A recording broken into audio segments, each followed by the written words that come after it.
Today we're doing a word, which is our queer literature segment, and my beautiful guest for the day is Welcome Lishivha. I have Siya Khumalo, and I also have Lebo Diverse. So, Welcome is one of my very, very good friends, and we have a running joke. I can hold it for you. Okay. We have a running joke. One of Welcome's many talents is cooking. And we always say that Welcome cooks like Martha Stewart. So we call Welcome Martha. Yeah, I'm definitely so Martha. You know, guys, the hashtag I'm so Martha. I'm so Martha. Thank you so much for being here. As you know, we have 15 minutes to talk about your book. If you can please just introduce yourself, and then I'll start with my questions. Okay, so my name is Welcome Lishivha. I am an author, obviously, of Boy on the Run, and working on my second, third, fourth, sixth book. I mean, like, those are not yet out. Is this mic fine? Okay. I'm not too loud or anything. Okay, wonderful. Yes, so I'm an author, journalist, and an editor. I work as a freelance creative, and yeah, I do a lot of things. I cook, I bake, I make hats. I didn't make this hat. My aunt made it for me. I commissioned it though, but it's kind of my design beautiful. vibe. So yeah, that's my name. The book Burn the Run is a memoir, about my coming of age as a young black gay man in South Africa trying to find myself. And, there's a lot of, the premise of the book, there's a tragedy, which is that I lost my mom when I was very, very young, at the age of 12. And I walked in on the tragic scene where she had been shot by her boyfriend, who also shot himself. And so the book Boy on the Run came about because after university, I worked as a journalist, and I worked for a travel magazine, Getaway magazine, and I was living my best life, as I still am. As you still do. I was living my best life, traveling and writing about it, and the escapism, it was a way for me to kind of escape the trauma, the traveling and the writing, and so Burn the Run, I felt like I was born the run, running away from this pain and that graphic image of my mother on the floor. Yeah, it's been a well received, the book, and I loved writing the book. It was very healing for me. I love how you've answered all my questions already. I'm like, oh my God, I'm talking too much. Tell me. Okay. So my first question for you, and you touched on it already, so maybe just elaborate a bit more, is has the boy on the run become a man on the run? A man, boy on the run is like they on the run. They on the run, man on the run, person on the run. Person on the run. Yes. Yeah, but there's definitely, I think the growth, I've grown a lot since I was running away from the pain, like, am I still escaping the image and the pain? Yeah, but I think I certainly found ways of dealing with the trauma, and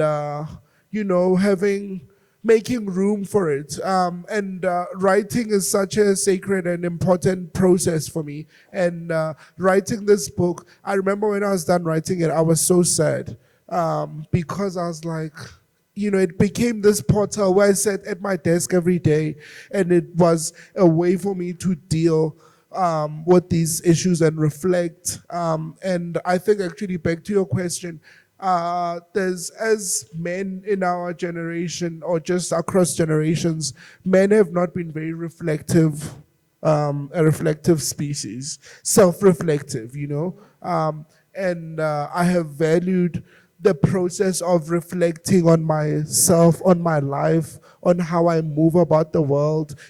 Even as a man, as a gay man, I'm aware of the kind of elements, I carry that walk into the room that are announced by my being a black man, black gay man. And I'm constantly trying to reach for a better version of that, And even where I'm from in Soshanguve, I'm wanting to tell stories about what it means to come from there, because I feel like our stories have not been told well enough, or with heart enough, or with enough nuance. And so I'm, boy on the run, men on the run. I'm still on that run, but I feel like I'm taking my people with.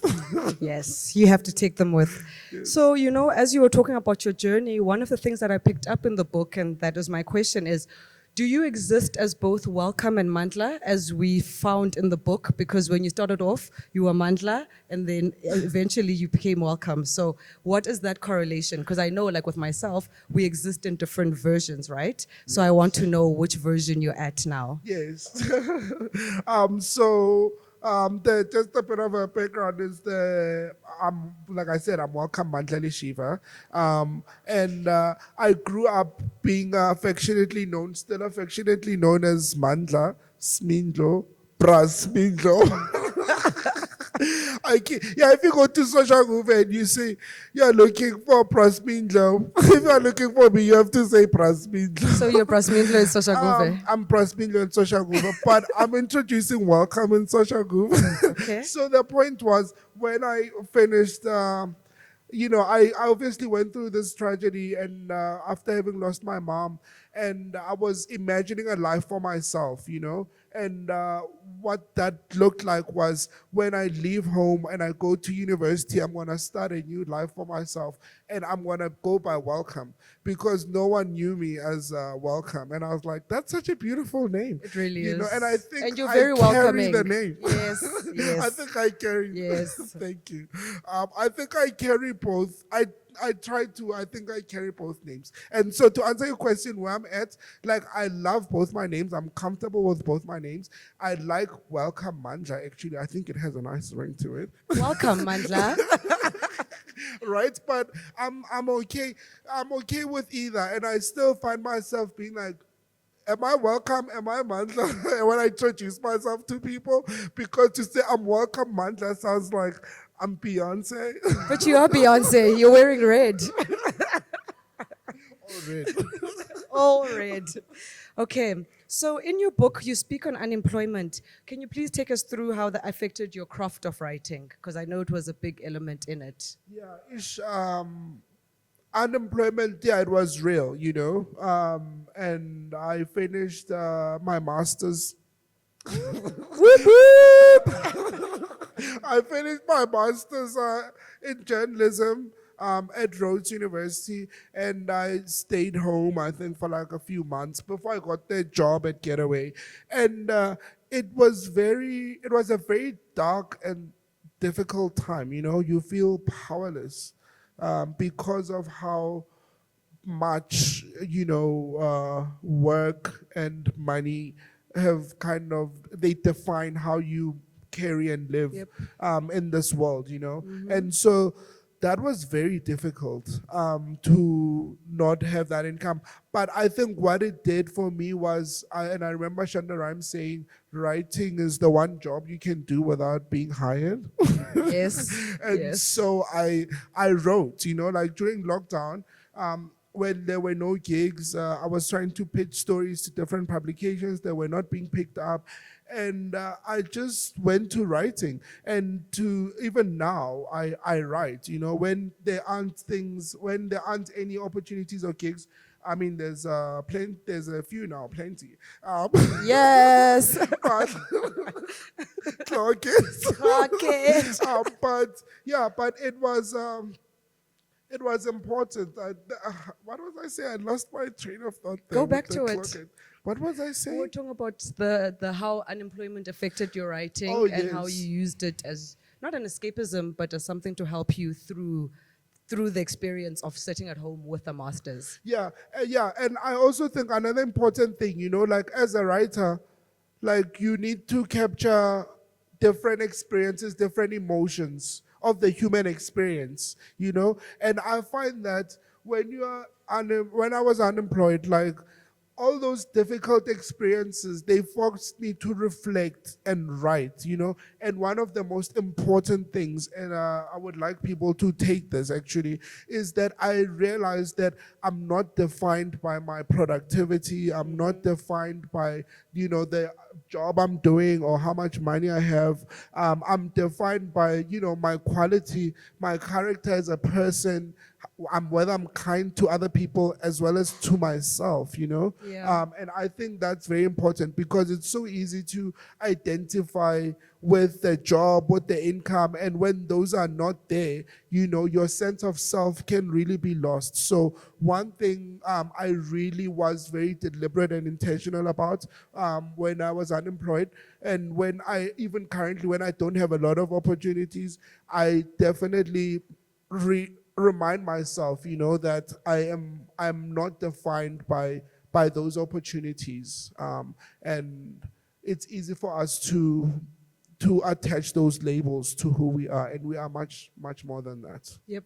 Capitalism has a very big influence on our lives, and we end up attaching ourselves to it, right? Sana. Yeah. So one of the things that I really enjoyed about your book is how beautifully you spoke about your relationship with your mother, and all of the scenes that you created are so fun and exciting. So I just wanted you to take us through one memory that you have of her that is not in the book that you are willing to share with us today. That is not in the book, girl. Yeah. Just one. Just one. You want me to go to the wardrobe and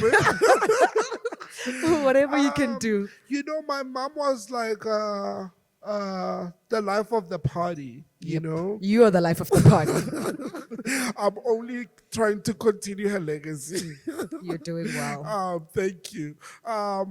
Yeah, my mom, she was a party animal. Yeah, I mean life of the party, but she also she was young. She passed on when she was 32. She was very young. Yeah, I was 12 then, and I'm 34 now. I'm 34, and and I'm like, it's so crazy to me that my mom didn't get to live to be this age, and but she liked to throw a good party. Yeah. She loved red. And she liked to cook, actually. She was always trying out a recipe. Like, I feel like my family, I have like some aunts who love cooking and baking. I got that from. But my mom, she always liked trying out different recipes. And I remember she made that curry fish. Yeah, and it was so nice. She got all the ingredients she needed, and it turned out exactly like The recipe. The recipe. I don't know what the recipe is, but it was like really good. And yeah, I actually remember that a lot. And I feel like that's one thing I never got to celebrate about her when she was around, like how much she loved cooking. And I'm thinking that now, someone who really loves cooking, I'm thinking of like all those recipes and things, how she used to make her beetroot. It was always different, it wasn't like pickled in just vinegar. There was like something else, like chutney, give me something. Yeah. And she was that girl, And I mean, a very wild story to tell that I don't think was in the book, certainly, was my mom. She had these friends, and they would throw a party. She liked throwing a party. They would society. Yeah. Society, like when the mamas come together and put money. Yes. Stockfell. Stockfell, yeah. My mom's friends, they were so wild. They had a thing about Tsaborobana. What is that?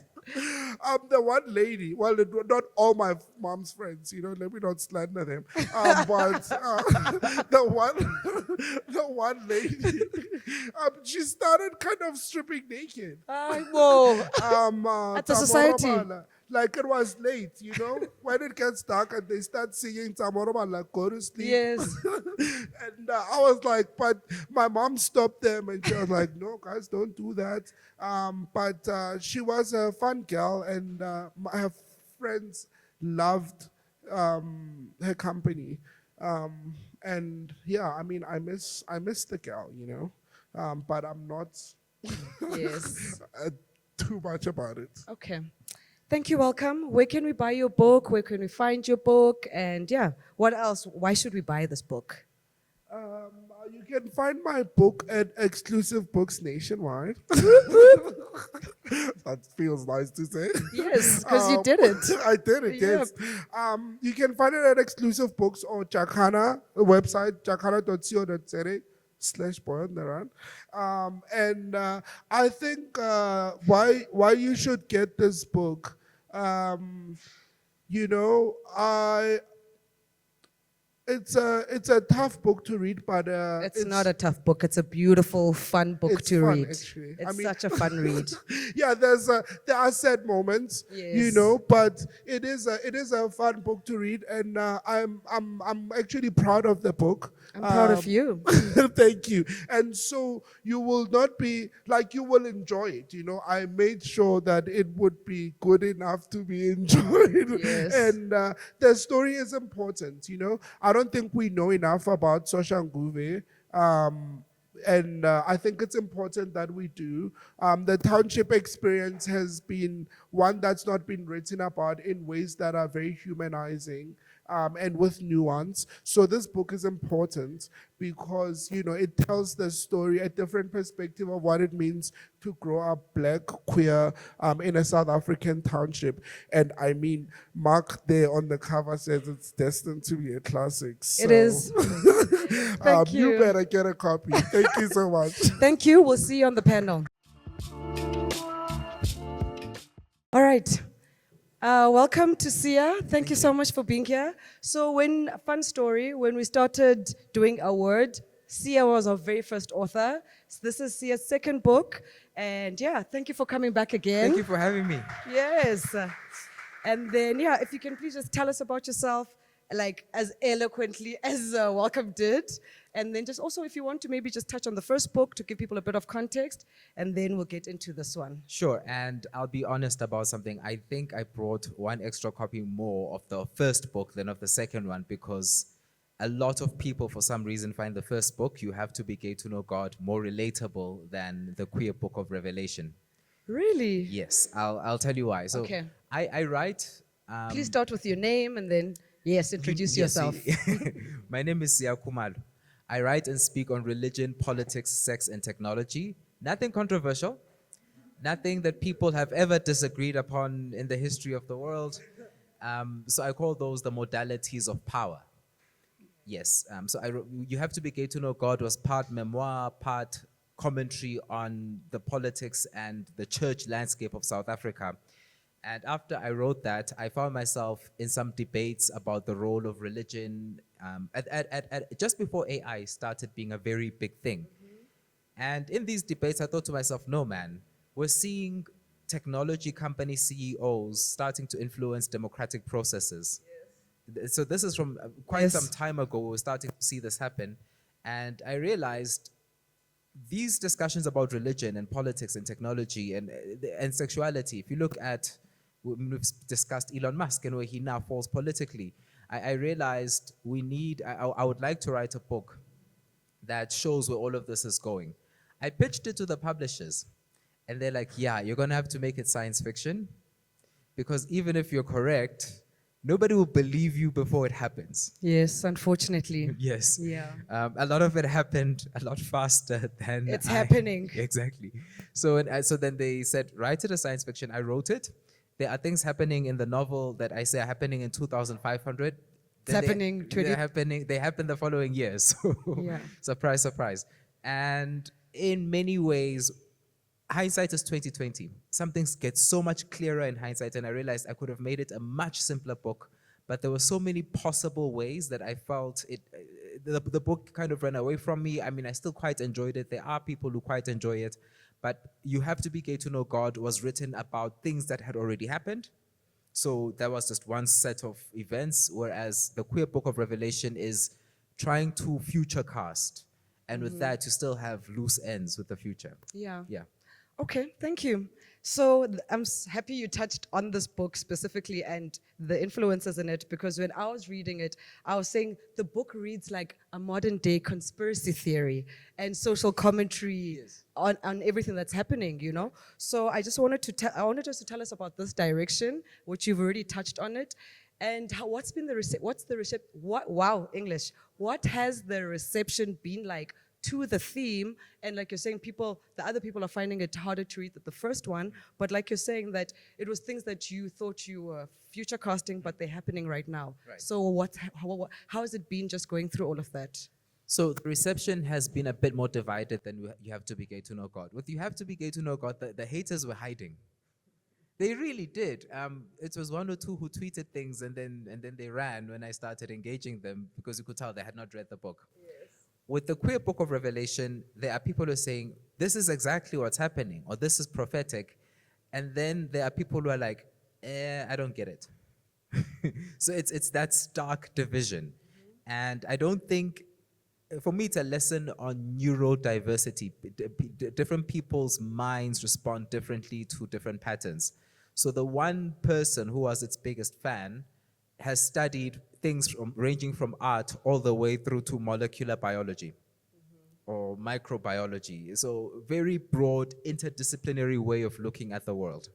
And it tends to be those people who like spotting patterns across a range of disciplines who are able to say, oh, I see what Siya has done and how, like the way the novel plays with time, because I don't think that the things we're describing today are new. No.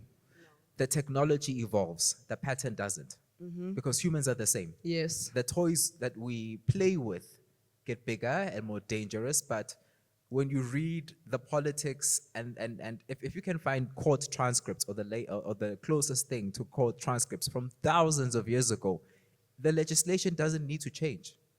Legislation, really, it does not change, it doesn't evolve, because the issues are just the same. They're the same, yeah. But they play differently as you apply different technologies. I want to read it, because when I saw that, I was like, I'm definitely going to ask you this. It's one of your, I wrote here, in your acknowledgement, you mentioned Susan DeWitt, which one? So Susan DeWitt Hall's argument.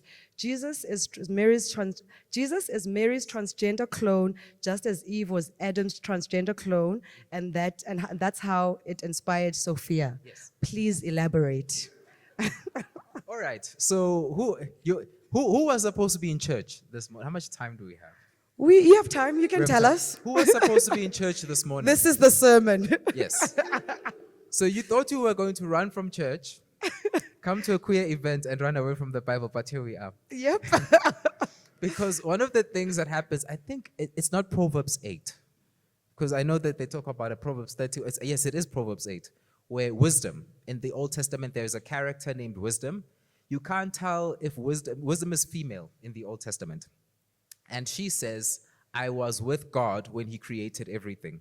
So a lot of Christian theologians then say, oh, then Jesus must be wisdom. Now, okay. Jesus is male. Yes. Wisdom is female. Okay. Right. Okay. Now, a lot of people then think, okay, so there was Adam in Genesis. Adam is created, and then God says Adam needs a helpmeet. Takes a rib or the side from Adam and creates Eve. So Eve is actually a clone.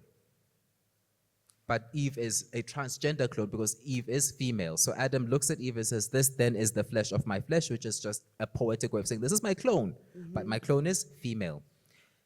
Mary conceives a child, no father involved. The child is a clone. Yes, yeah. But the child is male. So it's exactly the same process moving in the other direction.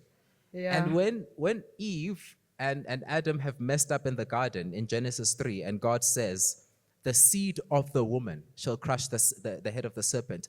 God is saying the woman's clone.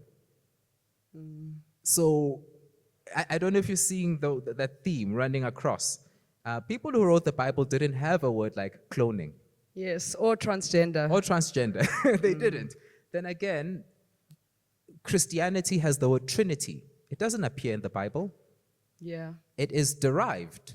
It's how we explain something that we're seeing, a pattern within biblical scripture. So a lot of queer theologians say, but wait a minute, this is what's happening in the scripture. The language may not have been developed, but it's queer. Yes. And so I'm like, oh, we can actually use this. Yeah. Which then inspires one of the characters of this novel. Her name is Sophia. Yes. She's from the year 8000 or something like that. Yes, 20, yeah. No, she's from the very distant future, and they have developed time travel technology. Yes. And they need to fix something in the past. That's how Jesus appears on the scene as a time traveler from a high-tech future. It looks like miracles. It's just technology we can't explain as yet. That's the queer book of Revelation in a nutshell. Okay, so I'm glad you touched on the time travelers because I've written a note here. Please explain this idea for us, which is a conversation between the time travelers, where you say, we both know that in any sequence of planetary dominance, matter is monopolized before energy, and energy is monopolized before consciousness. Consciousness, please can you tell us, what do you mean? Ooh, how much time do we have? You have 5 5 minutes, yes. In 5 minutes? Yes, as So- much as you can. As much as you can. So in any revolution, if you're looking at a revolution where people are overthrowing an oppressive system, they have to reverse engineer the system. Yes. Do you agree? Yes. So you have to reverse engineer it economically, which is who owns the means of production, and this is Karl Marx territory. But you also have to reverse engineer it more and more lately in terms of who owns the power, who owns like literal electricity, Yes.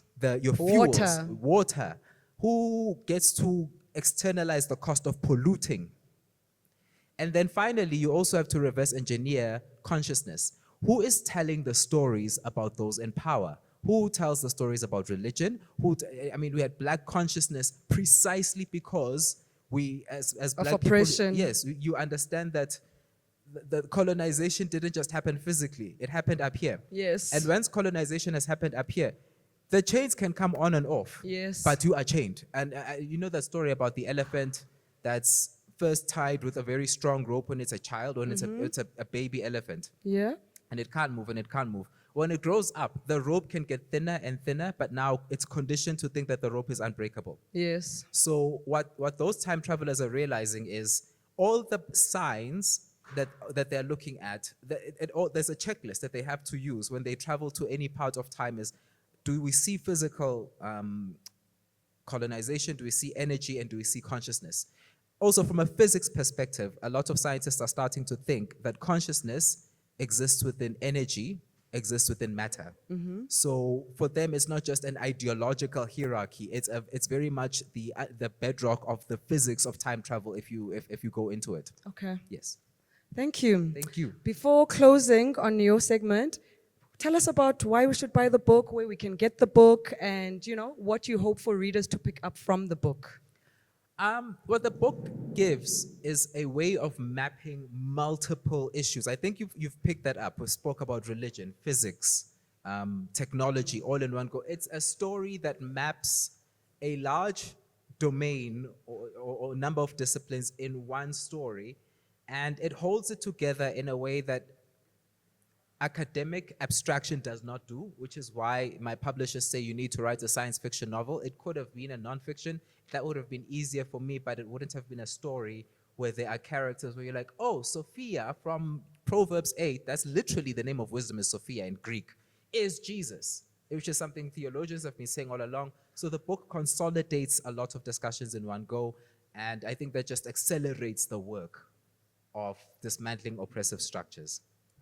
Thank you. Where can we find the book? And on social media, what are Yes. your handles, all the things? And if you can tell us where we can find both books, because I'm sure you're still selling the other one as well. Yes. So I'm Siya the Writer on Instagram, Twitter, TikTok. If you search up Siya the Writer, you should be able to find me. The books are available at all good bookstores. Yes. If it's not at a bookstore, It's not a good it's not bookstore. a good bookstore. Take a lot. You can message me directly. I can have it delivered to you anywhere within South Africa at no extra cost. Don't tell my publishers I told you that. So it's available, and you have to be gay to know God is also available as an ebook. Okay. Yes. And then before you go, because now apparently we have a few minutes, I had a special request from you from a secret admirer who wants you to please read in Wisp's lisp. Oh my! I've been hoping nobody ever asks that. Today's the day. Today's the day. I don't even know which page it's on. So there are two side characters. You're writing a novel. You realize you need a side plot almost. Yes. The one is Wisp, who lisps. Yes. Is that, and the other one is Stretch, who's tall. Stretch is the voice of reason, and Wisp is the ever hopeful optimist who. How do I lisp? How do we lisp? You tell us. It's your character. He doesn't even have a lisp. That's the other thing. He stutters. He lisps. No, he stutters. Is it stuttering? Wisp stutters. They just said he has a lisp. Okay. Let me see, because it's also in that very passage you spoke about. If it was a closer book, I'd say uyathithiza xa ethetha. Sorry, how much is this still a few minutes that we have? Do we still have a few minutes? We have 1 minute. It's fine. When we come back to the panel, we'll ask you to read for us. You can hold There's on a to it. panel. That's my copy, though. Okay. Yeah, I you don't can hold have on to it. My copy's downstairs. All right, let me get off and go find a copy. Thank you so no, much. you can use that one because we're using it for this one. Brilliant. And then when you're done reading that part, I'll take it back from you. All right, thank you so much. Thank you. Thank you, Cheers. Siya. Bye.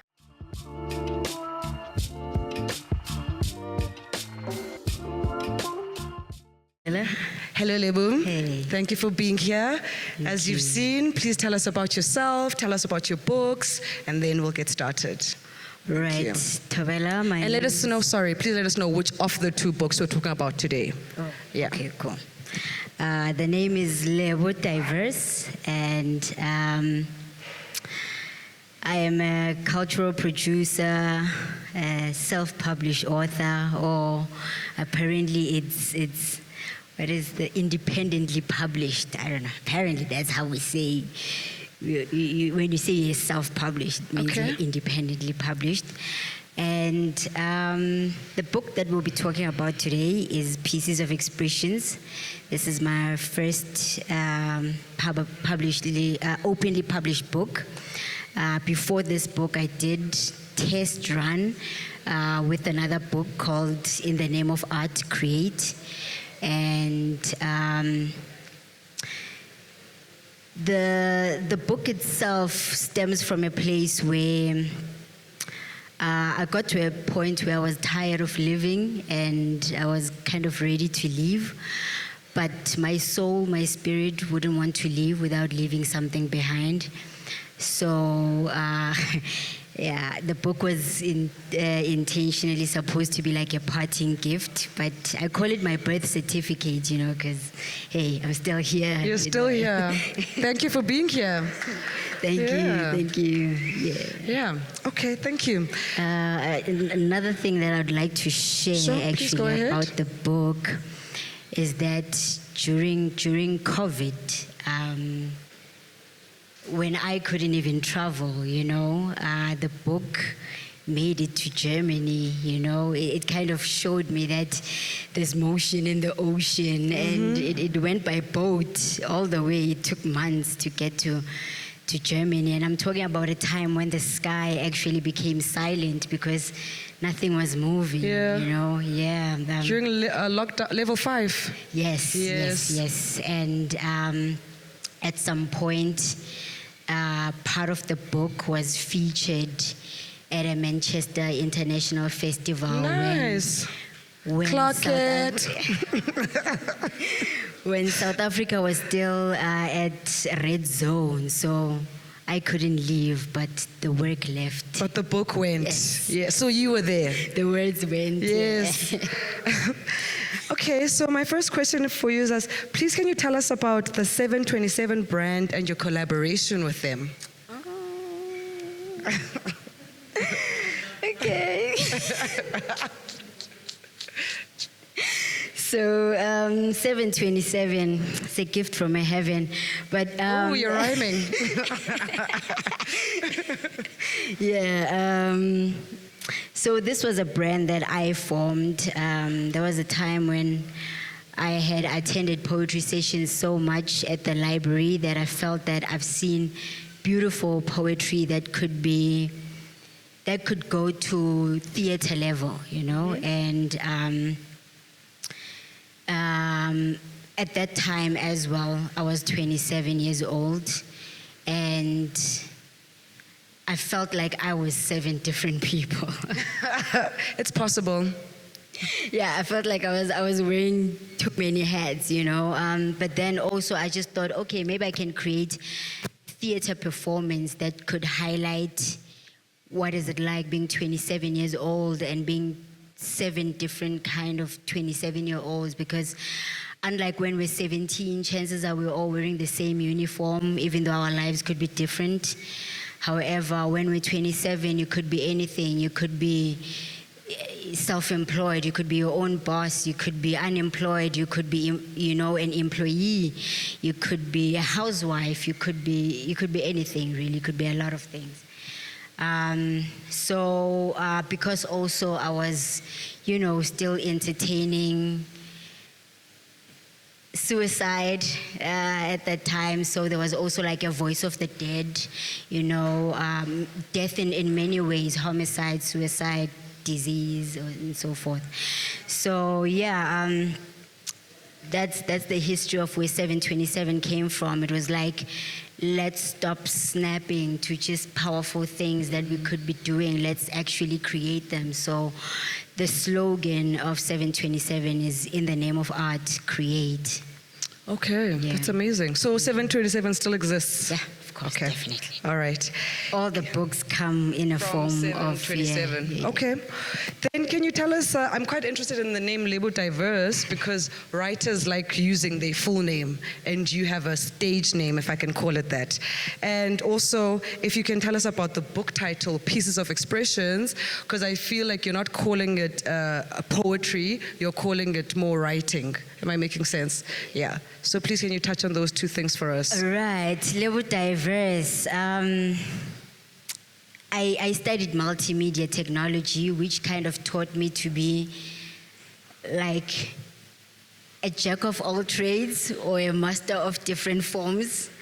And I was interested in a lot of things as well. In fact, from high school, I couldn't decide which subjects I wanted to take, you know. So being diverse, being a content creator in many forms, coming from different backgrounds of life as well. I was raised Christian. All of us. In a pastor's house, by the way. Oh, you're a PK. All right. These ones of ours. And then raised by a very rebellious mother. Interesting combo. You know, who just taught me to be whoever I want to be, you know. And just knowing my mom is an ally, guys, for queer people, you know. Amazing.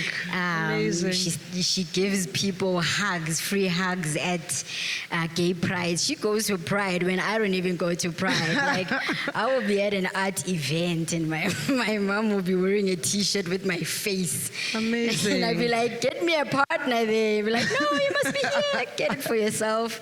You know, yeah, I guess another thing about writing kind of made me realize that, you know, it kind of says something about my social life. You know, when people are playing with other children, I'm out here playing with words. And and the title, Pieces of Expressions. I think at some point I felt like, as much as it's poetry to an extent, but I just felt like I wasn't necessarily writing poetry. So I just call them pieces, you know. It's just another piece of work that I've created, you know, and it's how I express this piece now. Yeah, and the pieces themselves are meant to be maybe even broken down. Like, I tell people that buy my book that, you know, devour it like you do a glass of wine, you know, like an expensive bottle of wine, you know, just take whatever small amount that you can at that moment, and walk away, shelf it, reshelf, borrow, whatever, and yeah, come back again some other time. Okay. So I want to ask you about some of your pieces. Is Masterpiece about the spirit-body experience?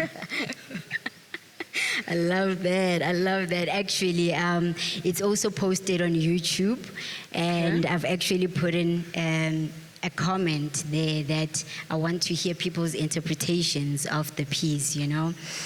I wonder how you actually got to that decipher. I also just like to check people's mental statuses when engaging with that piece.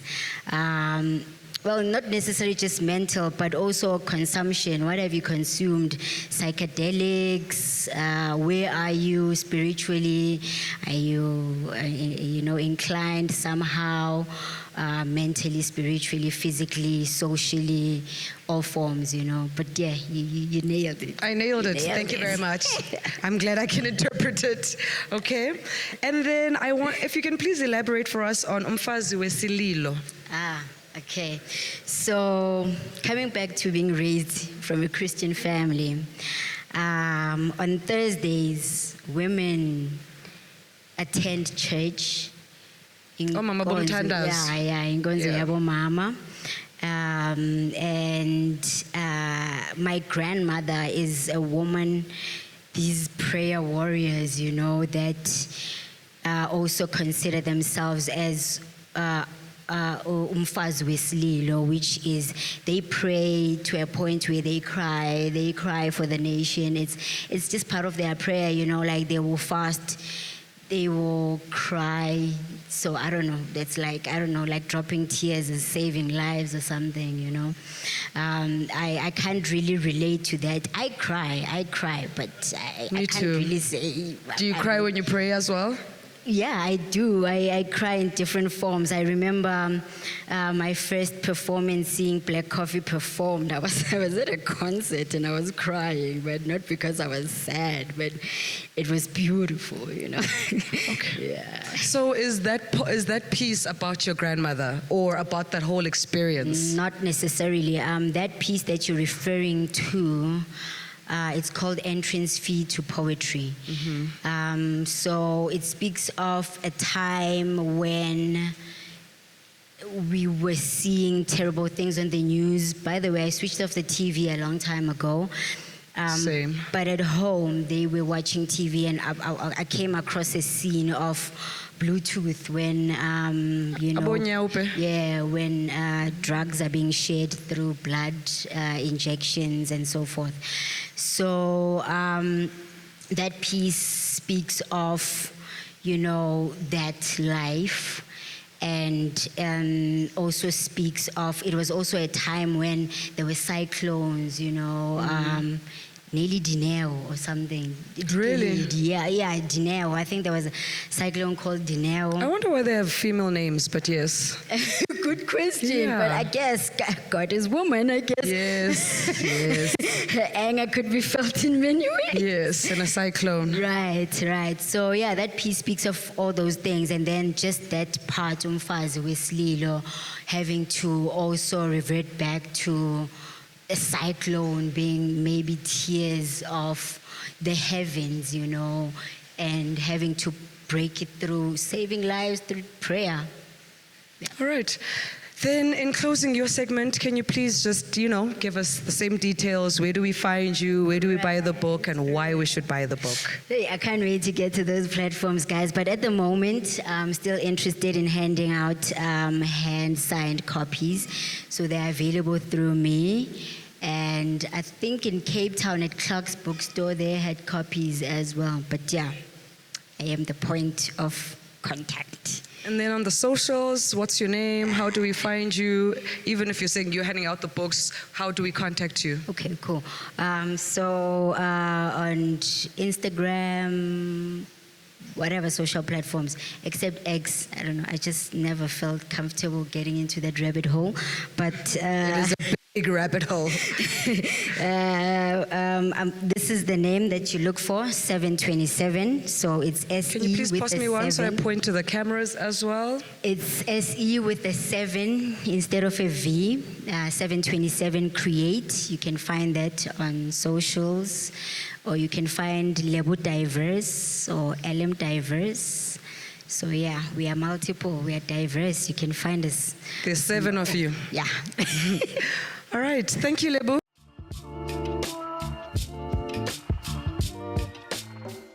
I'm going to ask you questions, answer as you want to. You don't have to go one by one, you know? But I'd like this one everybody to answer this one for me. I'd like for you to close your eyes, it's an exercise. When you think, what do you think in? Do you think in pictures? Do you think in colors? Do you think in words? Do you think in sound? Do you think in patterns? And then give us your answer.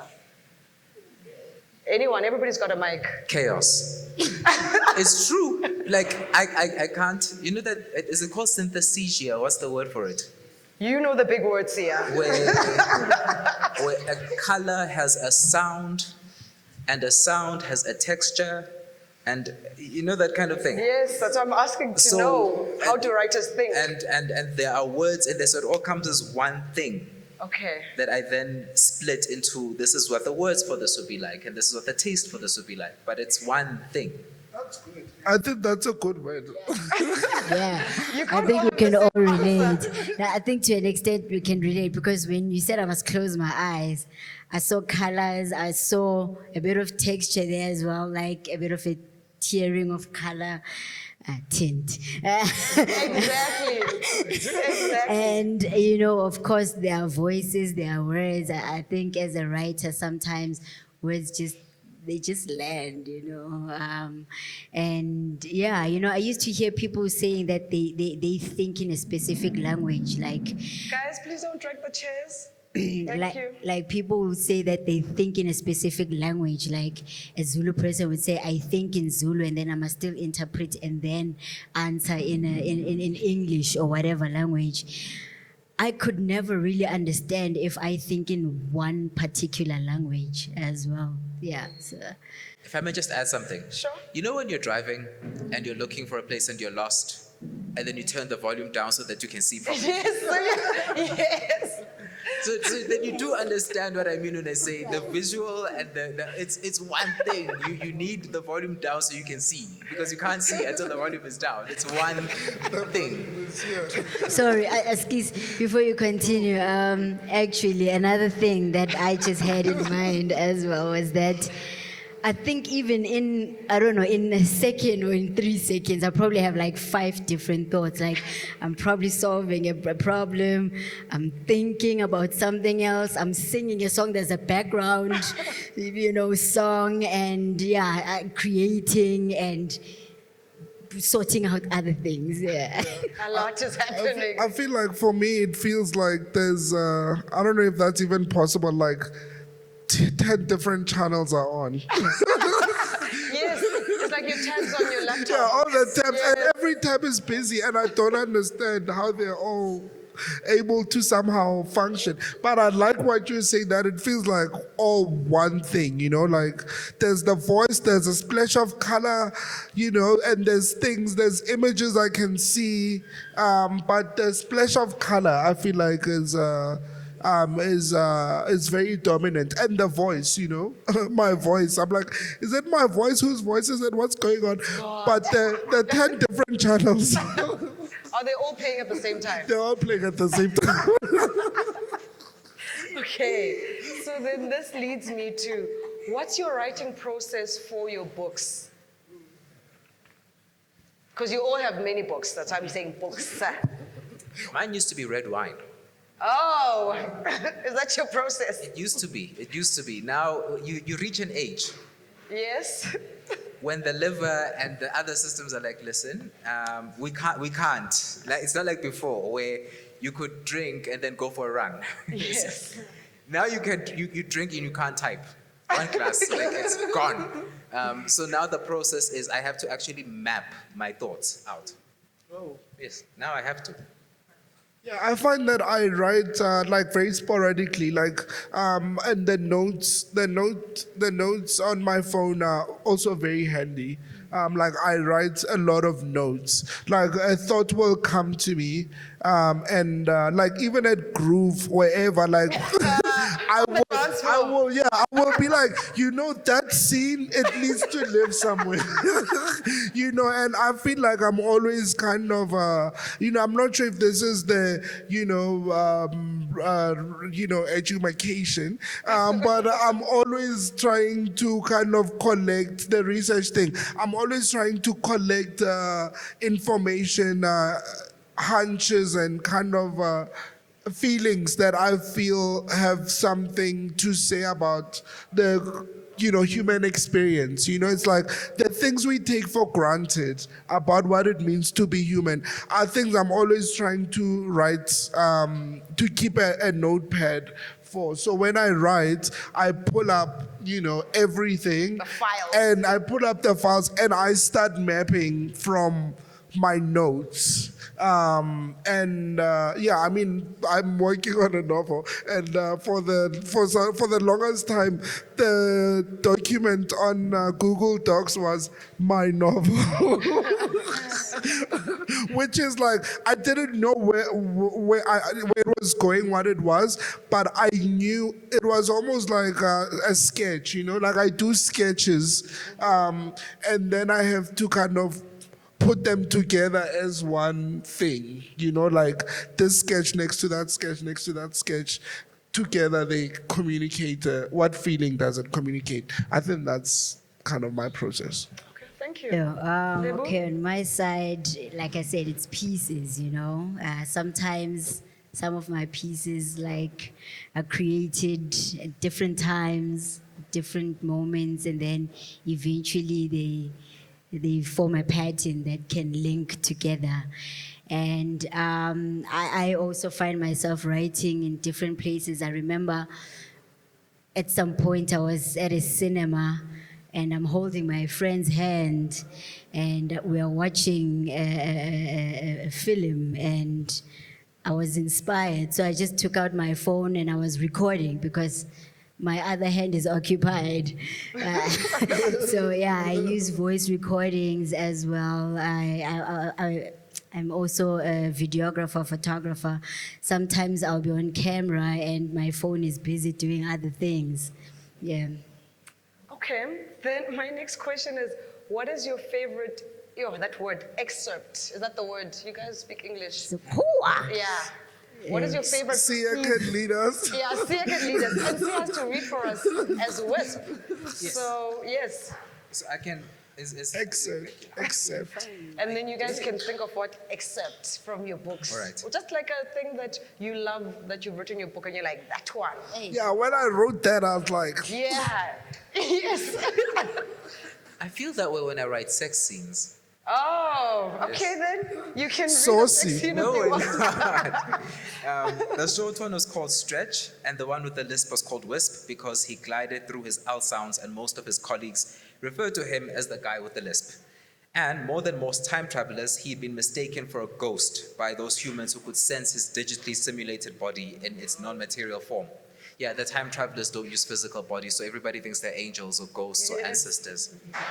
Sequence successful was reported and then looked at Stretch. It's time to blend in or die trying, Stretch replied as they began walking out of the alley. Why are you always so negative? Because, Stretch replied, I'm your only chance at staying alive here. What's wrong with Earth's 21st century? So he skips the L's. Wisp passed as they turned the corner into the town square where robots and people were walking about. The people were wearing face masks. Why are we here? We're here to investigate rumors that someone from our time got the rich people in this time, on this planet, to monopolize all energy sources, Stretch replied. That thing in the sky could corroborate that. So that's impossible. Impossible. So that's the excerpt. Thank you, Siya. Thank you. I was hoping to hear that that's impossible. Yeah. The thing is, I think I did have a You lisp did or have, something growing yes. up, and then I overcame it, and now there's just, you can't go back. You're perfect now. Yeah. There's no going back. Okay, how important is it for you guys to write and document your queer experience?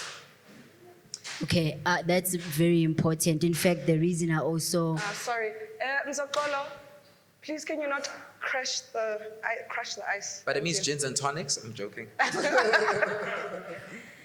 also the reason I also just put my words in a form of a book as well was that I got tired of, looking at the shelves in the library and not finding myself or a voice that speaks to me.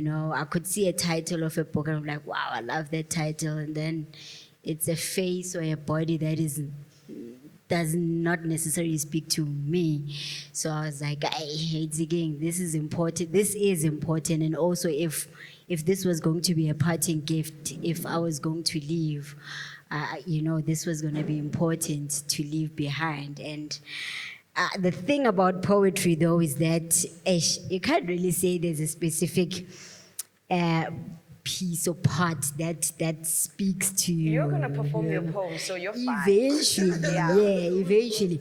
But now that we're touching on this particular thing, is that there is a line in one of the poems, that says, even when I die, can the writing be exhumed? Can that continue to live my legacy even when I'm gone? Yeah. I like that because I remember during lockdown, was one of my fears for catching COVID and dying was to die without a book. That's To a die good without reason. this book. I felt so. I remember, I actually did pray, God, please save me so I can write this book. and God he saved and thank God he saved me. And I said, if you save me to write this book, I'll do more. I will do a lot of good things. And so, it was. I liked the shelf thing, because I liked reading also, like as a kid, and not finding myself, and the Toni Morrison quotes that I have abused at this point, that if there is a book you want to read that has not been written, you have to write that book. And Boy on the Run was certainly the book I needed to read. And I know, I would dream of that on the shelf, the idea of living on shelf. I used to read magazines with a highlighter, and I would not find myself in there. So now it's like, imagine for a queer kid who's like seeing a queer welcome 8-page getaway magazine spread. It's what that must do, and I think it's important for us to exist, for posterity, that it's not just that we were here. It's easy to take for granted, and the fact that there hasn't been that literature that shows we are here, for me, makes me want to leave a mark that says I was here. Yes. I was here. About us all start. All right. So then I think it's safe to say that you guys are creating archives through the writing. Yes. Yes. Okay. Then my next question is, right now in the country, last week was so powerful. We had the GBV walk, and in the books that I've read, I also picked up those elements in your books. So my question to you guys is, how has GBV affected you? And I know that Siya, you touched on something briefly when you were speaking, in you playing on that acronym as well. So can we just chat about that a little bit? And also how GBV has affected people. Or we could just start at another part of the panel. Okay. GBV, I say I'm a victim of GBV because my mom she lost her life, but she really is the real victim. Because her life was cut short. And it's devastating, what GBV has done to this country. And I also still don't think we talk about it enough, or deeply enough, And one of my contributions with this book, Boy on the Run, was to kind of tell or talk about GBV. The women who are killed every other 12 minutes, I think, I'm not sure.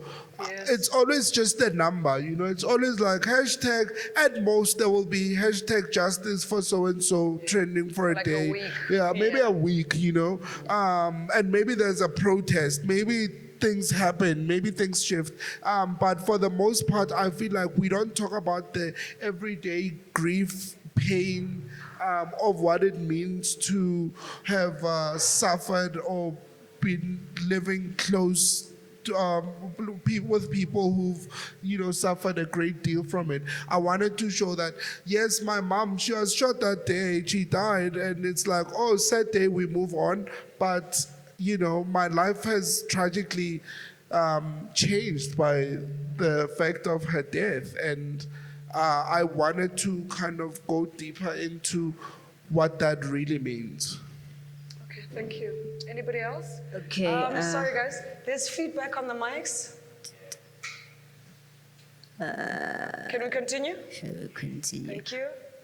Okay, I must say, gender is a very fluid system Yes. construct right now. I did write in my book about,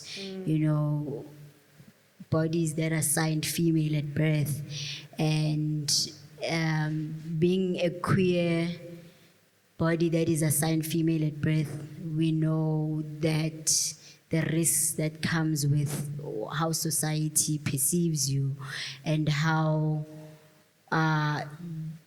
masculinity would like to prove itself sometimes, to you, what it is to be a man and not what you're doing, So I wrote about that because people who are in this body do actually suffer that.